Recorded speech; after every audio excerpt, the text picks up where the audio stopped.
Good afternoon and welcome. Good morning. I'm so used to afternoon podcasts. Good morning here in the East Coast, United States, and welcome to today's episode of the Christ Project podcast. My name is Kentu Martin Coward, and I'll be your host today. And we're talking about something very exciting that's happening, and that is the election of Kamala Harris as our first woman woman president, our first Black president, our first Asian president, and just an absolute delight to have someone with so much love and joy and enthusiasm about taking this country and the world in a new direction. So we're going to talk today about what it means. We're going to go beyond the politics. I mean, we all know how it feels. We all know how it's been feeling for the last few years, don't we? You know, these rallies that are just filled with hate and meanness and cruelness and ugliness and hate. Does anyone really think they're going to win with that type of strategy? It seems like like Michelle Obama said back years ago, the lower they go, the higher we go. And the higher we go, the lower they go. And I don't need to use the word they because it infers that there's a we and a them. But what I'm meaning here is that the higher we go into levels of consciousness, the more people are joining us. Because the more people who are waking up to the truth of what's really happening, they want a piece of the good action. That's what's going to move this forward. Is this good feeling people are beginning to have in themselves that they didn't even realize existed. They've been under this spell of darkness for so damn long. I'm not talking about just the darkness of Donald Trump and this mega Republican. I'm talking about since humankind has walked the earth, we have been under a very dark, dominating, mean male energy. It's just painful. And it's manifested in people all throughout history. Hitler, Mussolini, now Trump.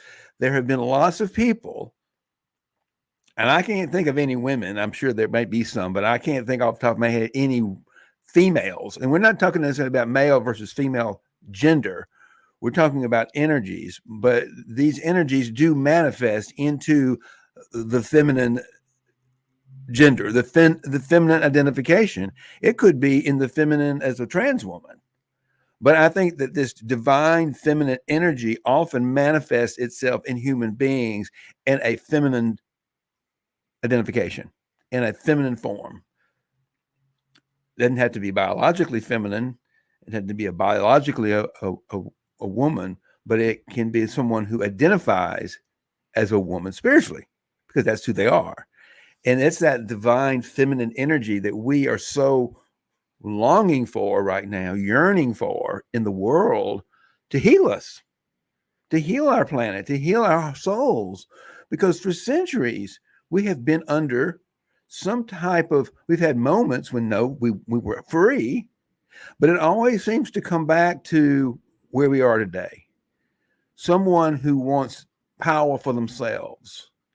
And the few and the rich try to gain it. And in some countries, it's worked. I mean, there are countries like Russia where that's been going on for years. But I really do believe, quite frankly, when the world wakes up and sees what we're going to be doing and we become that beacon on the hill again, when we begin to see Kamala Harris the way she was at the Ellipse last Tuesday night, did anybody get a chance to see that? You talk about someone looking like a leader, someone creating a sense of confidence and creation and something good was that Ellipse speech. It was amazing. It wasn't Republican, it wasn't Democrat, it was pro-human being. It was a movement toward a higher, it's the Christ Project. This is the Christ Project.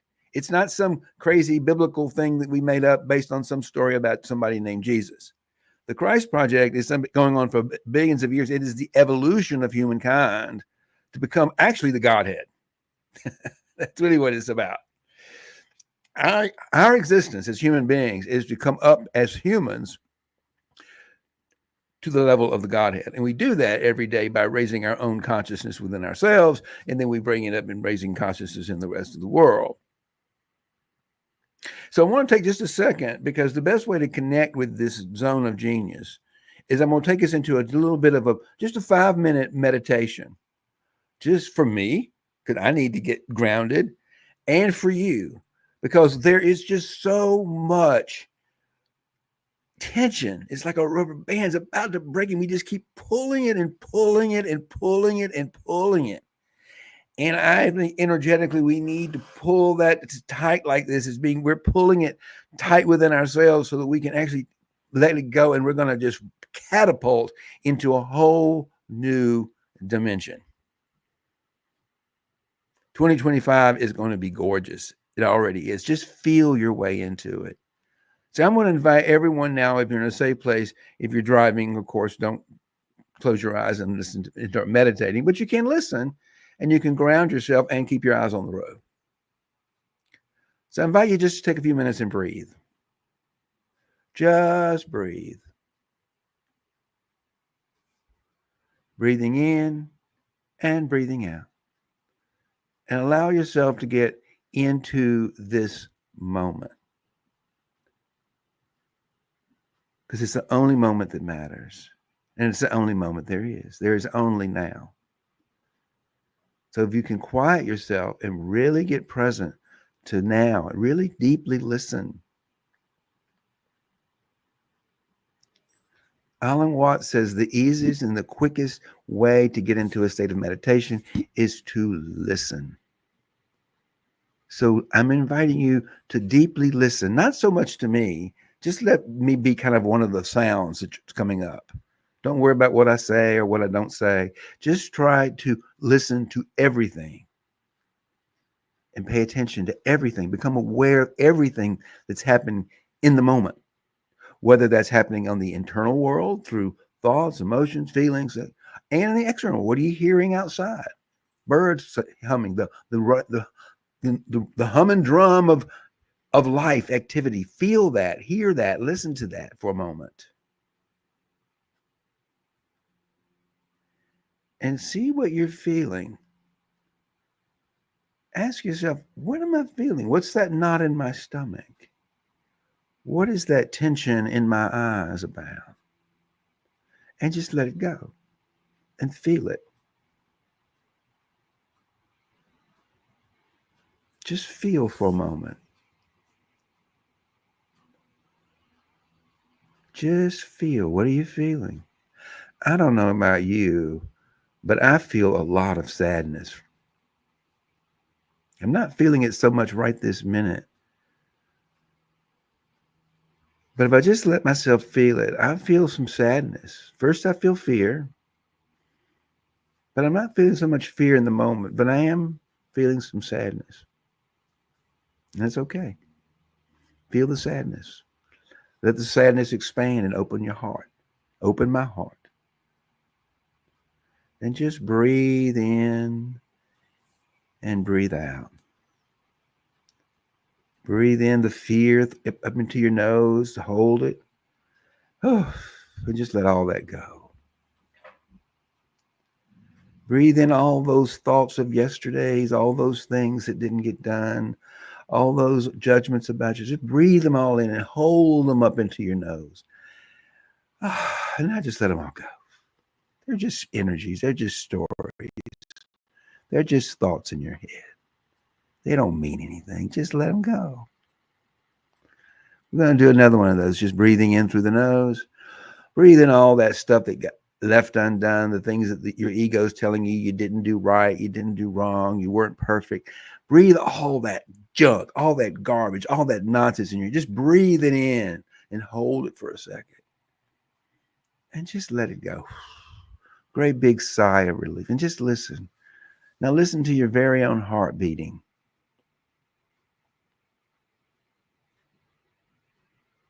Yeah, just listen. This is the Christ Project. This is becoming aware There's so much more within us. There is a Christ within every human being, even people as dark and unloved as Donald Trump. There is still an ember of life, of love in that human being. It's in every human being. It's the seed that's planted on us when we're born, when we're made incarnate. When we come from the creative itself, we are born with a spark of light, a spark of creative life. I'm hearing my dog barking at me right now. That's what I'm hearing on the outside. On the inside, it's saying, what did you want me to do?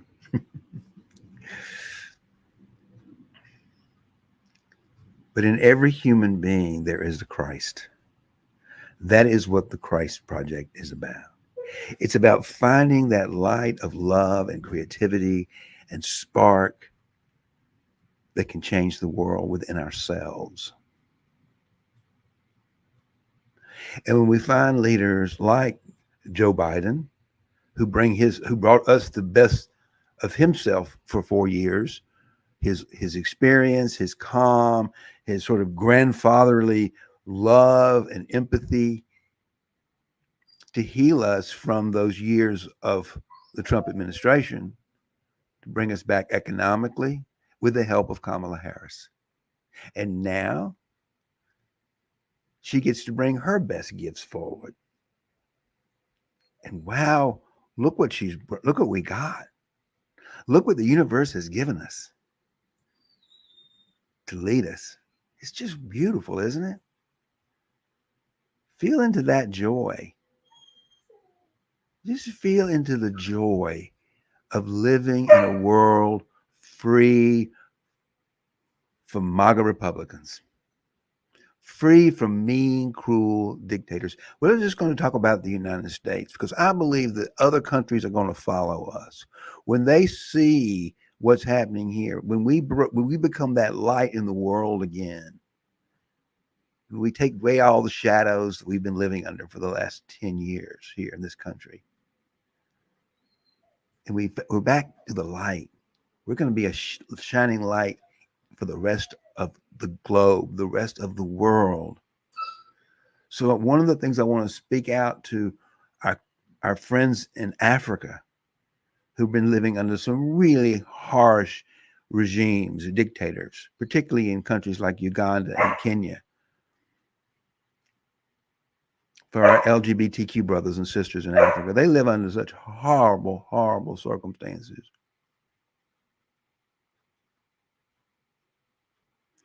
I'm trying to debate whether I should go take care of my dog or he's going to take care of himself. Let's just see. I've never paused in the middle of a live podcast to take my dog out, but we've never lived in times like this. And so it's what might happen. We might do that. Let's say be quiet. Just a minute.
Well, that's a first.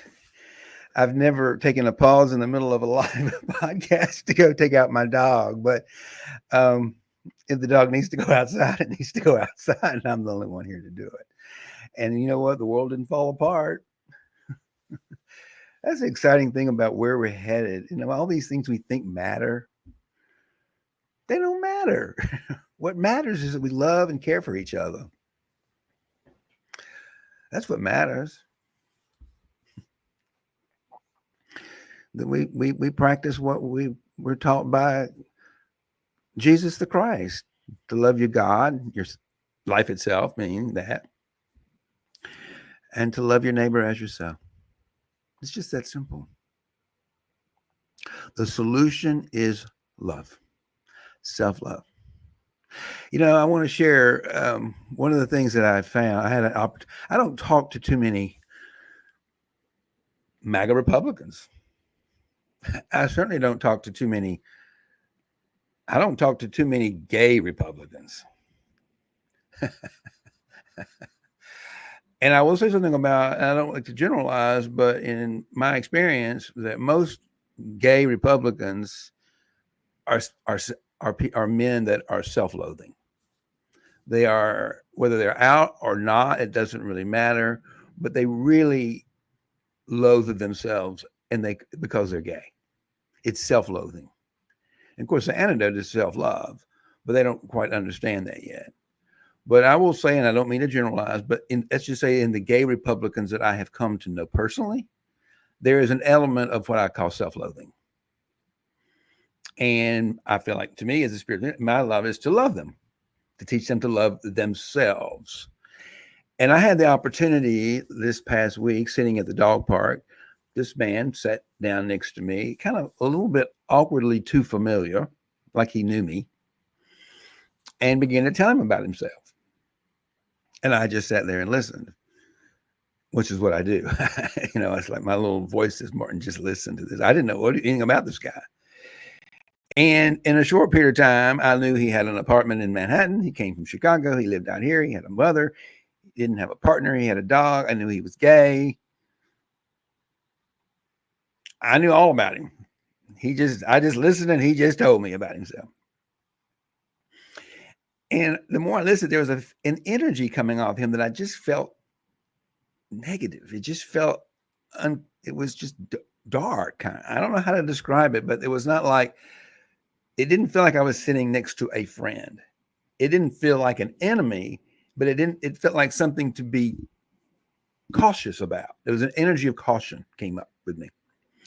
And in my mind, I just continued to listen. Don't do anything. And it turned out that he was a Republican, and he was a Trump supporter. He was a MAGA Republican sitting right next to me, a gay man. And I wasn't going to miss this opportunity to hear what was inside his head, because I want to know what is inside this human being's head. I could feel there was no sexual excitement from me, certainly not. And I didn't feel it from him. There was none of that in there, even though we're both two gay men sitting on a park bench.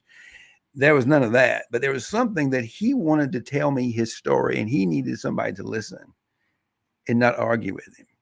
He needed someone to love him and accept him as he is for his story.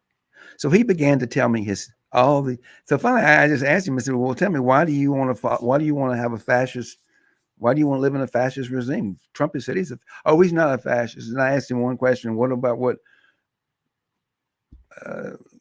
Kelly said about him? And he said, he gave up some. I thought, there is no discussion here. This is a point where I need to listen. So I just said, well, please tell me more about that. So I just listened for, I don't know, 15, 20 minutes as he went on about probably 10 and 12 various conspiracy theories about all the good things that Trump had done for this country, and black people and gay people and women.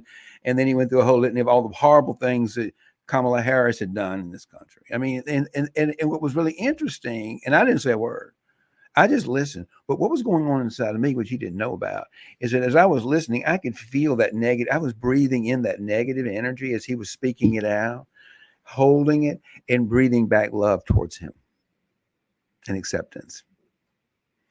And the more I knew I was doing it. It was really, because I do it. It's a meditation I do. It's called the Alchemy of the Heart. And I was like, well, I get to use my Alchemy of Heart meditation right now in real life, talking to a real live human being, and they don't have to know anything about it. He knew what was going on inside of me. He had no idea. And what I was doing, instead of like ridiculing and getting ready to argue with him, I was loving and accepting him. I was loving and I was transmuting all of that fear into love, because what I really found out at the end of the day, he said to me at the end, I don't think just said, thank you. I know what I said. I said, thank you. I'm really always interested to hear what's going on in other people's minds. And he said, well, it's not just in my mind. It's a real fact. I said, I know. Where did it come from? It came from your mind. I'm not arguing whether it was a fact or not a fact. I'm just saying I'm interested because it came out of your mind. And that's what your mind thinks is true. And that's all I need to know. He says, well, I hope you don't hate me because I'm a Republican. He said to me 3 times, maybe 4. I know he said it 3 times. I hope you don't hate me because I'm a Republican. He hates himself. And being a Republican gives him an excuse for other people to hate him. Self-loathing. And that was my experience with him. And I just let him go about his business. And I thanked him for sharing with me. And I went on about my business, and he left. But and I thank God. I think that I was like, what am I out here for? And all of a sudden, this gift of a conversation that I had never had before came onto the scene. And he gave me an opportunity to, in real life, love someone that watching on television, I have a hard time loving. I mean, I'll be honest, I have a hard time loving Donald Trump. He kind of makes me sick to my stomach. Mean, cruel people are sick. And we're all sick of it in America. And so I'm asking for our friends and families and our neighbors across the world, Africa and Europe, Ukraine, and Russia. I mean, the poor Russian people, they're wonderful people. They've just been under a cruel, mean dictator for 25 years. They're ready to get out from under that nonsense too. And there is an alternative in Israel. There is an alternative in the Middle East. There are some men in leadership who need to let go of the reins. That's all there is to it. There are some men in leadership. It's become more about them than about peace and harmony, and they need to let go of the reins. Appreciate you, the work that you've done so far, but it's now time to move toward peace and harmony in the world. And I believe truly that Kamala Harris is going to be I can't think.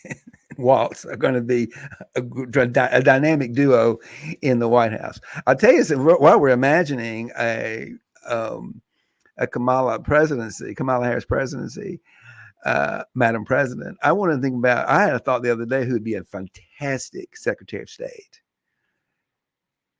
Pete Buttigieg. Can you imagine him being the Secretary of State for the United States? He's not afraid of going into the enemy territories and spreading love.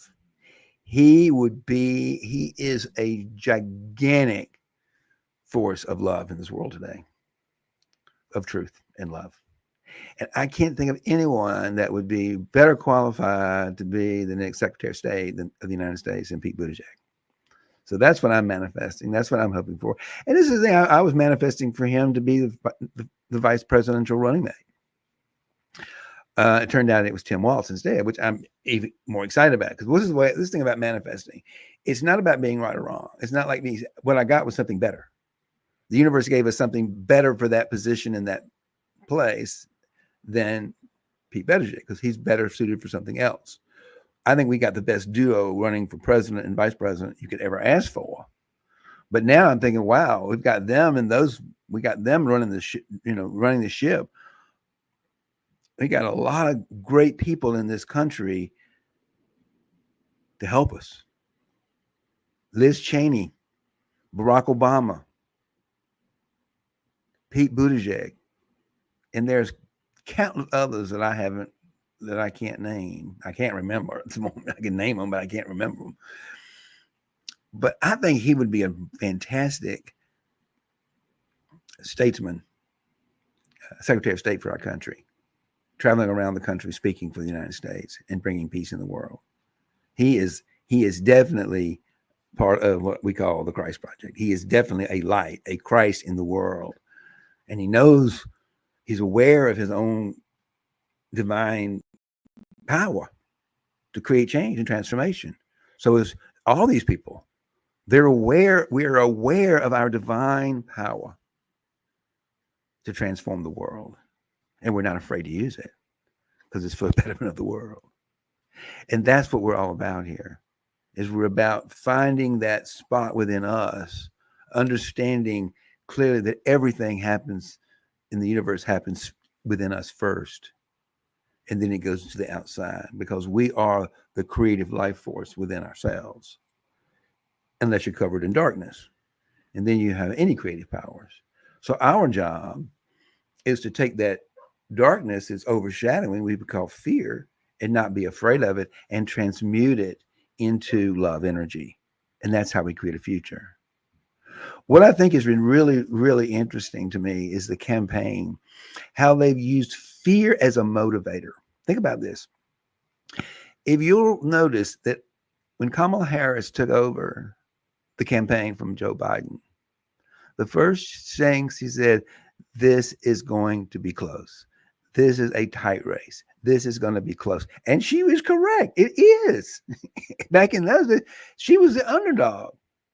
But what I've been saying is I want us to be proud. Everybody has been on message to start every conversation. This is going to be, I'm going to be great. This is going to be it. Because it's true. It's going, and it's so much at stake. So we're stating a truth that's generating a certain amount of fear that's motivating people to go into action.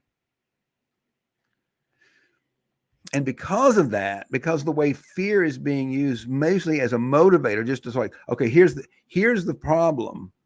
And then what we're saying is, then if you'll notice that the news, MSNBC, people who want to promote positive change in the world, they'll take that little, and everybody takes that and talks about a positive outcome, a resolution, a better world, and moves the energy up into a higher level of love and consciousness and creativity. And that's how we're going to win the election.